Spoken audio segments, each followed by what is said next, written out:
Kunantan sa itong Santa Misa, sa ngaran ka nama, asin kan Aki, asin kan Espiritu Santo. Amen. Ang katuninungan, mapa sa inyo gabos. Asin sa imong Espiritu. Mga tugang akuntan sa itong mga kasaalan tanganing papagkanigon kita magselebrar kan mga banal na misteryo. Nagkukumpisal ako sa Diyos na makakamhan, asin sa inyo mga tugang na nagkasala ako nin magpuri, sa isip, sa taramon, sa gibo, asin sa kapabayaan. Sala ko, magurian sala ko. Kaya nangangadya ako kay Santa Maria, Nanay na Birhen, sa kabos ng asin santos, asin sa inyo mga tugang na mabibig sa kagurangan ng Diyos. Mahirap manlugod sa to ang Diyos na makakamhan, asin pakapatawadan sa tong mga kasalanan, daron kita sa buhay na dahil kasagturan. Amen.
Mamibig kita.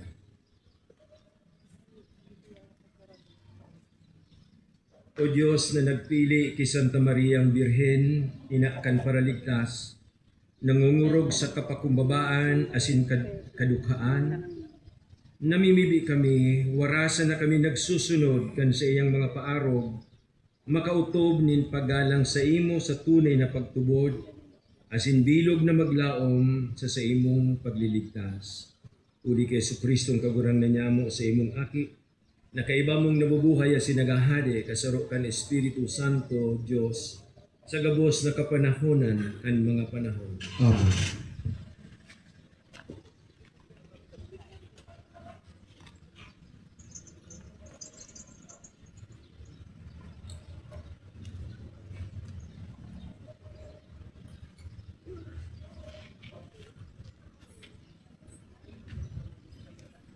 Pagbasa, ginuno sa libro ni Propeta Mika. Herakman kan mga nag-iisip ting kasadan, asin nagmumukna sa saindang higdaan nin karatan. Pagkaagang amay, ginigibo ninda, Huli ta may kapangyarihan ang sa indang mga kamot. Naaara sinda sa mga kabasan, inaagaw ninda. Sa mga harong, tinukuan ninda. Ang kagharong, tinadaya ninda kan sa iyang harong. Ang kapwataw kan sa iyang pamana. Kaya iyo ini ang sabi nin kagurangnan. Nag-iisip ako sa kapag-arakian na ininin karatan, na dainin ikakalikay ang sa indong liog. Day na kamo maglalakaw sa kapaabaw-abawan, huli ta maraot na gayo ang panahon na yan. Sa aldaw na yan, pag-uulog-ulogon kamo, aawitan kamo, ninawit sa gadan, asin mahinanakit kamo. Napahamak ng gad kita, tiniwat ang kahirasan nin sa tuyang banwaan. Kinarali sa to ang mga kabasan, asin binaranga sa mga nakabihag sa to. Kaya dainin mata o sa indo, nin kahirasan, sa kasararoan nin kagurangnan. Tataramon nin kagurangnan. Salamat sa Diyos. Responsoryo ang simbag, hare paglingawi ang mga dukha kagurangnan. Aray paglingawi ang mga dukha kagurangnan. Ta daw tayaong ka sa harayo kagurangnan, ta daw ta nagtatago ka kung kami nasa kahurasaan. Ang mga maraot nagpapasakit sa mga dukha, as hindi nadakop sa siod nin sa indang mga padaya. Aray paglingawi Simbag. ang mga dukha kagurangnan. Ang maraot minaumaw sa kan kamabutan nin sa iyang puso. Ang maaraon na tao naglalanghad sa Diyos. Sa iyang kapaabaw-abawan, dahil siya naghahanap sa Diyos. Mayo ang Diyos sa iyang mga pag-isip, simbag. Aray paglingawi ang mga dukha kagurangnan. Nahihiling mo ini, halos tanamasdan mo ang kahurasaan, asin kasakitan tanging masudyak sinda kan sa imong kamot. Kaya sa imo minapaampon ang dukha, ikaan paalawan kan mga daina nin magurang, simbag. Aray paglingawi ang mga dukha. Matindog gabi ang kapos.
Ang kagurangnan bapa sa Indo, Asin sa iyong Espiritu.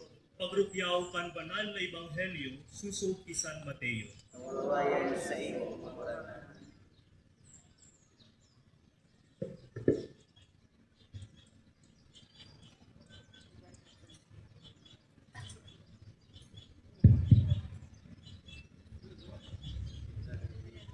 Pagluwas sa sinagoga, ang mga pariseyo nag-isip kung sa anong paagi ikakapagadan ninda sa Jesus. Ini naisihan ni Jesus kaya naghali siya duman. Sinunod siya nindakol ng mga tao. Sinagabos sa iyang binulong asin pinatanidan na dai ipag-usip. Digdi na utog ang sinabi ni Propeta Isaías. Hilnga ang sakong surugoon, sakong pinili, sakong namumutan, sakong padangat. Itatao ko sa iya ang sakong espiritu.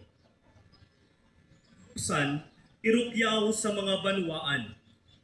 Dai makikiiwal, dai makurahaw, dai maribok sa mga tinampo, dai mabare kan kawayan na pasa, dai maparong kan mitsa na nag-aaso sa tod na manggana ng katanosan. Siya ang paglaom kan mga banwaan. Ang marhay na bareta kan satong kagurangan. Mag-omaw sa imo, Kristo.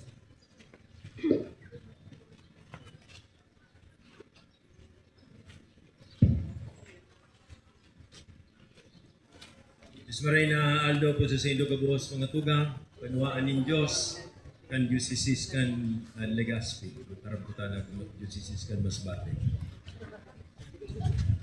Monsignor Chris, Monsignor Munching, mga tugang ko sa pagpapadi, mga religyosa, mga tugang ko sa pagtubod. Dahil na po siguro kay ibang angay na lugar, kung niya to ining sa tuyang Diocesan Mission Congress, kung bako digdi sa na ini.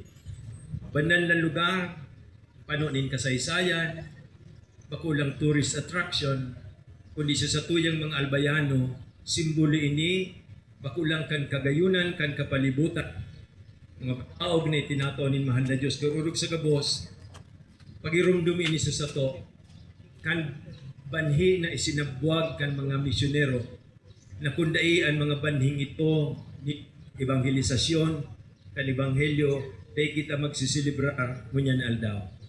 Tayo kita masilibrar 75 taon kan sa tuyang pagiging lokal na diocese, kundi itong mga inot na misyonero na duminigdi sa tuyang runa asit sa buwag ang mga banhi kan ebanghelyo. Kaya angay lang na ngunyan inaagyat kita sa padagos sa pagmisyon, masalingoy mo na kita. Asin mapasalamat kay itong mga misyonerong duminigdi sa tuyang runa, kadakod na sakripisyo na sa indang sinapa, isa ninatubang, asin sa tudok na buot, idinusay ang buhay sa paglilingkod sa ngaran kan ebanghelyo. Salamat sa inda, guya kita ngunyan. Pero mga tugang siguro kung magirumduman nindo kan sinilibrar ta ang inot na salvo, selebrasyon kan sa tuyang Diamond Jubilee kan pitsa 29 kan Hunyo. Sa sakuyang humiliya po, sabi ko na igualang akong duwang tataramo na gustong gamiton sa pagselebrar ta kay ning Diamond Jubilee ini. Pagkatapos totoo na minimidbit na ang pinakatema kay niyong sa tuwang jubileo, biniyayaan, inaantabayan, sinusubo. Sa mga aldaw na nakaagi, mga bulan, sa itong pagpreparar, 5 taon kitang nagandam kay ini. You remember itong 5-year preparation niya to, ikalima ining taon kan 2026. At taonin komunyon, taonin formasyon, taonin partisipasyon, taonin stewardship, pagiging mga katiwala, asin mo niyan, taonin misyon. Padagos ng sinuysoy, inirumdum, ang biyaya at pag-antabay kan mahal na Diyos. Dahil tayo ninanigaran, nahiling tayo niso sa itong mga personal na buhay, sa buhay kan sa itong mga pamilya, sa itong komunidad na nag-atubang manlain-lain ng mga pagsukol at pagpurbar. In-acknowledge niya ito ining biyaya at pag-antabay kan mahal na Diyos. Ngunyan, inaapod kita sa pagmisyon. Asin sabi ko duman sa humiliya, duwang tataramon, ang gagamiton ta sa pagsimba kay ning pangapudan ng misyon. Nagmamangnong simbahan. Kasi tinaawan ko po nindoon duman na ang tunay na pagmamangno, inot pagmangno kan balaog na itinaw sa to kan mahal na Diyos. Dabako lang kita nagpapasalamat kundi sinisiguro tang inaataman ang kapalibutan, ining cultural heritage na iwinalat sa sato, kan mga nainot sa sato ining simbahan na ini pinaghihinguhan tang mamantiner bako lang for the sake of tourism but precisamente tanganing padagos kitang pagirumdumon kan Dios na nagsabwag kan sa iyang karahayan di kisa sa tungguna asin ining humildeng kampanaryong ini na sabi nga ni luhay-luhay nang narurumpak kay kuhan niya tong mantineron tanganing di kita makalingaw Pero pagmangno sa kapalibutan, sa bulod, sa dagat, sa mga sapa, asin kabaasan, asin ano pa man. Ikadua, pagmangno sa mga tugang nyatong nangangaipurog ng mga pobre. Ang mga tugang nyatong saraday, asin mga daing sukat, itong mga tugang na vulnerable, na madaling aprobitsaran, asin pakinabangan kan ambisyon asin pagkamakasadiri ni mga daing kalat ng mga tao sa tahaw niya to. Pagmangno sa agrangay, siguro kan sarong tugang na nasa katikapuhan, sarong aki na nadisganar ninhulita daing nagsaksidan sa iyang pangiturugan, sarong kaklase na pigbubuli, o sarong sisayman, hobe na nadisganar sa buhay dahil nakamati din rejection asin mo niyang gustong putulon ang sa iyang buhay. Kadakol na okasyon in pagmangno, asin ini sabi ko, parte ni kan sa tong simbahan. Pagmangno niya to, kan mga balaog na yauman sa tong kamot, yaman, trabaho, pamilya, asin ano pa man ang mga material, sosyal, asin mga bagay na pwede niya tong kontrolor, buhay politika. Halimbawa, mangnuhon niya to na ini, ang buhay na ini, susog sa pagbuot ng mahal na Diyos. So, iyo po ini ang simbahan na nagmamangno. Magayono na tinawang kita kaining inot ng binasa, manungod sa itong experience ni kan propetang si Mika, duman sa iyang banwaan na igwanin mga nag-a-aprovechar talaga, makasadiri, ambisyoso, ginagamit ang sa inyong kapwa, tangan nilang marealisar ang sa inyong ambisyon asin pagkamakasadiri. Pinapagirumdum kita ning kagurangnan na kundi kita magmangno, di kita maging arog sa iyang mamumuton, mahihirakon, nagdedepender kan gayon in buhay, madusa kita. Siring kay itong ipinangako niya sa propetang si Mika. Pero mga tugang, bako lang ko ini sa pagmangno. Iguaning espesyal na kaptang ini, tanganing makapagmangno kita, ining misyon na inaapo din sa sato, kaipuhan mahilinig sa konteksto kan sa tong simbahan. Asin yun ang dahilan ko natatay ko kitang mission congress niyan. Ang sa tong keynote speaker, si Archbishop Rex Alarcon, ang Archbishop kan Diocese, Archdiocese kan Cáceres, ang sa tong Metropolitan Archdiocese, ipapahayag sa to ining framework and synodality. Ang tataramo na synodal, kaptang nagayo kaining sa tong pagsimba bilang misyon kan na simbahan, na misyonerong simbahan. Pero sa satuya, nakakapira pong bagay ini. Inot sa gabos, ang pagmangno totoo, pasiring dapat sa kasaradayan. If we are to be a synodal church, it must be an inclusive church. Kaya nga ni Adyan, magayunon, several sa mga sharers ta, mga pahayag sa sato, manugod kan, sa tuyang pagmauot na mag-reach out sa mga PWDs. Sa mga tugang niya itong nagpoproklamar na sila membro kan LGBTQ plus community. Itong mga nagsasapa o nag-experience in mental difficulties, whether because of rejection or despair, araw kayan, madadamugtan istorya kayo ng mga taong iniyan pagkatapos kan sharing o kan keynote address ni Archbishop Rex. Ninulita, yun ni ang simbahan na sinodal. Bako lang para sa mga banal, bako lang sa mga tawong dati nang yaon dyan sa laog kan simbahan, mga lay ministers, mga katekista, mga miyembro kan manlain-lain na organisasyon na sinmovimiento, kundi itong mga tugang niya kong yaon dyan sa laylayan. Itong mga tugang niya kong nagmamagutman na makamati na sinda simbahan. Pero pagmati ni na bako sindang maninigo, na chinilas na raot, badok na paraknit, bakong maninigo na maglog sa simbahan na kung minsan kita mismo pigsisikwal na maati, mabata. Simbahan na sinodal, ang tunay na simbahan na sinodal, simbahan na nagwe-welcome maski sa mga taong sa pagguna ta sa satuyang umanong pagiling bakong maninigo kan sa tong komunidad, mga kriminal, mga drug addicts, etc. Pero gigiba ko lang yan, gigibuhon tayo na ma-welcome kita. We can only welcome people if we know where we are welcoming them to. Bako, welcome niya kamo duman nga sa ibong harong, bako digdi. Dagos kay kadto garuman nakikipiesta. Sige, welcome niya kamo sa bayan pwesto, pero duman kamo sa ibong tumas dakulan litso, duman dakulan mga pwesto. Bako digdi sa samo. That is not the kind of welcoming that we are expected as church. we must welcome into our community. Pero bako lang kita basta ma-welcome. Dito lang sila imbitaran tangani magsimba na sila Duro Domingo, magpartisipar sa mga sakramento. Igwa kita ng mga istruktura na dapat patindugon, patibayon na sin papagdanayon. Asin ang mga istrukturang iniinaapon ng saradit ng komunidad ng pagtubod o ang sako. Ang fundamental structure kan simbahan ta, bako ining parokya. Kundi ang mga saradit na komunidad na dapat patalubuon ta, patindugon, patibayon, asin papagdanayon. Ang isi-share sa to ni Archbishop Rex, lugod makatabang sa to kung paano ta ini hihimayon, kung paano ta ni isa sa buhay. Totoo, mga padi na yaoy digdi, masabi, maray sa tataramo. Pero sa gibo di pisilo, matao kanin panahon, igwa kanin dapat ng mga katabang, mga volunteers na maduman sa mga barangay, ang sakop, ang saradit na komunidad, dahil lang sa parokya. Kaya kung sagud man sa pinakapurok ang parokya, sa mga sityo, sa mga barangay. Salamat sa Diyos, igwa na kita ng mga barangay pastoral councils, sityo pastoral councils. Salamat sa Diyos, igwa na kita ka ini. Ini ang mga kapinunan kan saradit na komunidad din pagtubod. Pero di kita matapos dyan. Kumbaga scaffolding lang ini. Ini, kaipuan ini patibayon, ma-retrofitting dapat at kita digi, taluhay-luhay ng nagtatarangkas ang mga gapok na nagpapatibay kaning kampanaryo ini. Pero dahil man ini matibay na may scaffolding sana, may mga kung ano dyan ng mga tubo na ganyan. Kundi papatibayon yan sa paginin sarong method of retrofitting na inaapon.